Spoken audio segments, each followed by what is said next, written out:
Hello, I'm Jeremy Grossman, and for my final project in Intro to Data Science with R, I've decided to make my project about the 2016 Major League Baseball season. The Cubs won the World Series this year. I'm a big baseball fan, so I was thinking I should do something related to that. And I found a data set that has a lot of good data that allowed me to do this project. Let's get started. So the data set is a CSV file of every single game that was played in the 2016 MLB season, regular season, and postseason. In my code, I named the data set MLB 2016. All the data is taken from baseballreference.com, which is the best website for any baseball thing. It has every baseball statistic, game stat you can imagine. The reason I chose is I'm a big baseball fan. Go Mets. The sport's also becoming increasingly data heavy, and with data being something that more and more teams are relying on to make their teams as good as possible. In the data set, there are 2,463 games, both regular and postseason, and 26 variables, but one of them is just like a number like 1 through 2,463. So there's really only 25 variables that I'm going to be used that I'm going to worry about. And out of the 26 variables, 12 are categorical and 14 are numeric. One of the numeric variables is that X variable, which doesn't matter. These are all the variables. The attendance, which is self-explanatory, number of people that went to the game. The away team, the number of errors the away team did, the number of hits and runs the away team had, the date of the game, and that's in a string format. I convert that to a date at some point. The field type, whether it's grass or turf. The game type, whether it's a day game or night game. The home team, number of errors, number of hits, number of runs for the home team. There was the start time, and it has it listed in that string format, 8:30 p.m. local, for example, or 1:10 p.m. local. That's how it's listed. Then there's the venue, which is the name of the stadium where the game was played. That's a string, obviously. Yankee Stadium is a string. Day of week, Monday, Tuesday, Wednesday, Thursday. The temperature, just the temperature of the game in degrees Fahrenheit. The wind speed, which is speed of the wind during the game in miles per hour. The wind direction, and that is usually out to right field, from left to right. It doesn't give north, south, east, but in terms of the field, it gives a direction of the wind there. There's the sky, the condition of the sky during a game, like sunny, cloudy, overcast. There's the total number of runs scored, which is the combined home and away runs. Game hours, DEC, game hours decided, which is the number of hours the game took to complete. There's the type of season, whether it was a regular season game or a postseason game. And then there's home team win and home team loss. It's 1 for home team win if they won, 0 if they lost. And for home team loss, the value is number 1 if they lost, 0 if they won. And then there's home team outcome, which is win if the home team won and loss if the home team lost. So home team win and home team lost are numeric. Home team outcome is a string. So those are the variables. Moving on to the data cleaning. I started just before anything. I used the library function to load every package that I might need to use at some point. And here are some of the changes that I made to clean up the data. In the field type variable, it said on grass and on turf. I decided to simplify it, have it just say grass or turf. And then for the game type, it says night game or day game. So I decided to get rid of the game and say game type, night, day. There you go. And you can see that in this picture right here. I use the na.omit function to get rid of 3 rows that had na values. If it had too many, I wouldn't have done this, but because it's only 3 rows, I figured, hey, it won't really affect the data that much. And as I mentioned earlier, I used the ask.date function to convert the date from a string, which it was, into a date, which is a variable type. As for subsetting the data, I made subsetted data sets playoffs and regular season, which have only the games in the playoffs and the regular season. And I also created a World Series data set that contains only the World Series games. I thought that could be interesting. And I wanted to see, are more runs scored in the playoffs or the regular season? And so as you can see in the first picture, there's more runs scored in the regular season at 8.957 rather than the playoffs, which is 7.4. This is likely because of the fact that there's just better pitching in the playoffs. And similarly, I wanted to see if more runs are scored in high wind games or low wind games. So I created data sets high wind and low wind, which have games with wind speeds above 10 miles an hour, and low wind has games with wind speeds below 10 miles an hour. And as you can see in right here, games with high wind have more runs scored because wind moves the ball more and it has it more home runs and hits, and that leads to more runs being scored. So that was some of the subsetting I did. I also made some summary measures for some of the variables. Like just here you see a summary of the total runs scored in individual all games. So you can see the median is 8.0, but the mean number of runs is 8.9. That means that this maximum game with 29 total runs is probably skewing the data to the right. I made the summary of the length of an MLB game in hours. You can see the mean and median are pretty close. Mean is a little higher because this max is 6-hour game. It's pretty long, but overall, pretty normal data set. I also made a summary of attendance. In this one, the median and mean are basically identical, which I thought was interesting. And then I also decided to make a two-way table of wind speed in miles per hour and wind direction. You can see that there's some interesting results here. Like for 9-mile-an-hour wind, the most common wind speed is left to right, and generally that seems to be most common. But like for 14-mile-an-hour wind, you get more wind out instead of wind in, and that's interesting. Is there something to that, or is it just coincidence? And yeah, it's an interesting question. I also summarized some of the numeric variables by group, like attendance. One of the variables I'm going to use later is crowd size. If attendance is greater than 40,000, crowd size equals high, as you can see here. If the attendance is less than 20,000, then the crowd size is low, as you can see right here, 12,000, 18,000, it's low. And if it's in between those two numbers, the crowd size is medium, as you see in these two games in this table. So that's some of the summary measures and that I did for this data set. Now we get into the data visualization. And the first graph I made is a bar graph of the sky conditions for what sky conditions appear in MLB games in 2016. As you can see, the games that have a cloudy or a sunny sky have the most, as do games with an unknown sky condition, which is interesting, and games that are in a dome.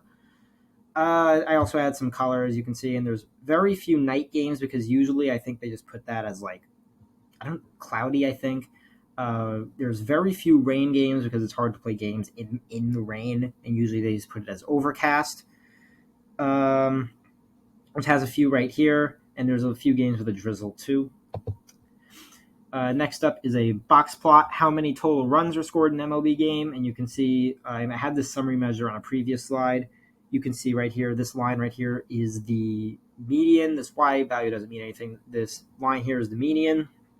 The edge of this box is the third quartile. The beginning of this box is the first quartile, and these lines show the values that are not outliers. And these 5 dots over here, these are the outlier games. So yeah, that's a box plot. And now here's a side-by-side box plot with wind direction and total runs. So you can see which wind directions have the most runs scored in them. And you can see generally, based on these lines, games that have wind like from right to left and out to center field have a lot of runs scored. Also, games with wind in from right field, which is interesting because you'd think if the wind was coming in, there would be less runs scored, but there's actually more. But although this box does not go as high, the third quartile is lower than other boxes. So yeah, this is an interesting thing about how wind direction impacts total runs scored in a game. And here is a scatter plot. How does the total runs scored in the game impact its length? As you would imagine, if you have more runs scored in the game, then the game lasts longer, and you can see that right here. I believe these are the playoff. I believe I use the playoff games here only, because otherwise there would just be too many dots. But anyway, as you can see, all the generally higher total runs means the game lasts longer, and the shortest games have very, very few runs scored. Another graph I made is this facet wrapped bar graph. How does the day of the week and the type of game it is, day or night, impact the crowd size? So as you can see, the day of the week, generally games have high crowds on Friday and looks like Tuesday. On Tuesdays during day games, you have the highest percentage of high crowd attendance, but Sunday night games get easily the biggest crowds, and the areas with the highest percentage of low crowds are Tuesday, Wednesday night games, and Thursday day games. This is interesting because, like, if you're scheduling games and you want to get the highest attendance, when should you schedule your game? Well, you should want a lot of Sunday night games, a lot of Friday day games. Anywhere you see a lot of red and very little blue, that's where you want to see. That's where you'd want to schedule games to get the most attendance. I also made a facet wrap box plot. How does the wind direction and the sky impact total runs scored? So here you can see that generally for anything that there's more runs scored when it's like raining here. Here there's more runs when it's raining. Here there's more runs when it's raining. That's because the field's slippery. It's harder for fielders to field. It's harder for pitchers to grip the ball, and that helps more runs get scored. You can see that also generally that depending on like the wind, like, is there a difference between an unknown game? Like, we don't know what that unknown sky is. Like, it could be sunny, it could be rainy. We don't know it because it's unknown. Then it's hard to really draw any conclusions from this graph. Aside from the fact that when there's rain, there's generally going to be more runs scored. Finally, to make this word cloud, I made a data set containing only the games played on April 8th, 2016. And I made the size, and I decided to make a word cloud of the names of the teams based on the attendance. So you can see on April 8th, the New York Mets, Mariners, Tigers, all these teams had a ton of attendance, and you could see Tiny's here, Cincinnati Reds, the Baltimore Orioles, Atlanta Braves. They did not have a lot of attendance on that day. So yeah, just word cloud showing attendance on that specific day, April 8th. Now I had to make a multiple regression model, and for this one I made a model for how long will a MLB game take. For this model I used the functions method, the train function, and method equal LM, and LM step AIC eventually.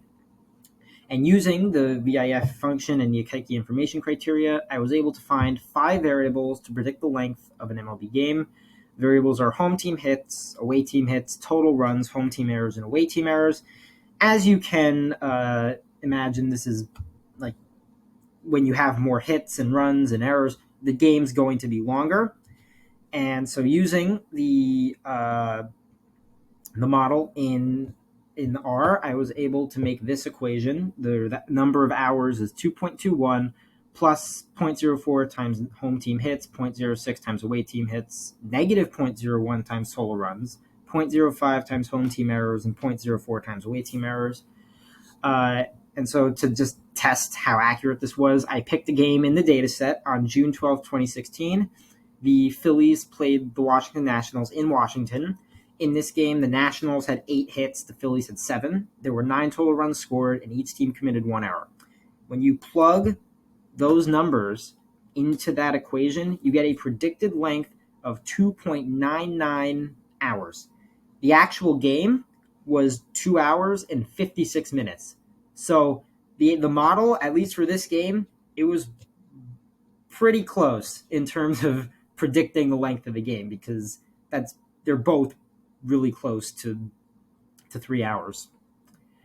Next up, I made a logistic regression model for predicting who will win an MLB game, and the predictive variable I used here, by the way, same thing, I used train function, method GLM step AIC. And using the GLM and the VIF function and the Akaike information criteria, I found 4 variables to predict whether the home team would win or not. So the variable I'm predicting is home team outcome, and that's the string variable where it's either win or loss.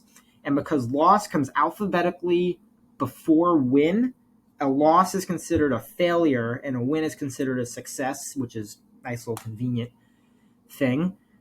So the 4 variables in question are home team hits, away team hits, home team errors, and away team errors. I didn't use home team runs and away team runs because if I did, then it would just, the model would just be, oh, who has more runs, they win. And that's not what I want to do. I want to be able to predict who it is based on other factors. So those 4 variables, home hits, away hits, home errors, away errors, are what allows you to predict who wins. And so if P is the probability of a success or a home team win, the equation for P is ln of P over 1 minus P equals 0.66 plus 0.42 times home team hits minus 0.46 times away team hits minus 0.32 times home team errors plus 0.19 times away team errors. And if you're wondering why the values for home team hits and away team hits and home errors and away errors are so different, it's because a lot of times when the home team wins, they only bat 8 times while the away team bats 9 times. And that makes it so that the home team is more likely to win despite having less hits, and that's why the values are not. That might be why the values are not exactly the same in the model. So to test this theory, I picked a game from that season. On August 25th, 2016, my New York Mets played the St. Louis Cardinals in St. Louis, and that's a key thing. The St. Louis was the home team. The Mets had 15 hits and 1 error. The Cardinals had 11 hits and 2 errors. The model predicted a home team loss, and since the Cardinals were the home team, it predicted a Mets win and a Cardinals loss. This was accurate. On that day, the Mets, who were the away team, beat the Cardinals 10-6. So that's an accurate prediction from the model. And I also made a K nearest neighbor model for predicting the crowd size of an MLB game. For this model, I used the train function and method equals KNN. So some variables aren't going to have an impact on the attendance or on how many people go to a game. For example, home team runs and away team runs, because that only happens after people have showed up. Like the amount of runs, like the same amount of people can show up to a game where the team scores 5 runs as when they score 20. Like it just doesn't have an impact. Now, out of all the variables that I looked at, the ones that I thought might have an impact were temperature, wind speed, date, venue, game type, day or night, season, regular or post, day of week, and sky condition. All of these have an impact on whether a person might decide to go to a game or not. So based on these factors, the model will predict whether the crowd size, and using these factors, the K nearest neighbor model will predict whether the crowd size is high, over 40,000, low, less than 20,000, or medium, in between. I created this variable earlier, and now I'm going to use it in this model. And as you can see in this graph, the model is most accurate when using 9 neighbors. See, it gets more and more accurate. So I decided to test it by picking a game on Thursday, June 23rd, 2016. A regular season night game was played between the San Diego Padres and Cincinnati Reds in Great American Ballpark in Cincinnati, 81-degree temperature Fahrenheit, and 7-mile-per-hour wind. Using all of these factors, the model predicts that this game will have medium attendance. That means it predicts that the attendance will be over 20,000, but less than 40,000. In actuality, the game had attendance of 20,443, which is just barely medium attendance, and it means that the prediction of the K nearest neighbor model is accurate. All the information that I use is acquired from baseballreference.com. All 3 example games that I used to use the data was acquired from there. Thank you for watching this video.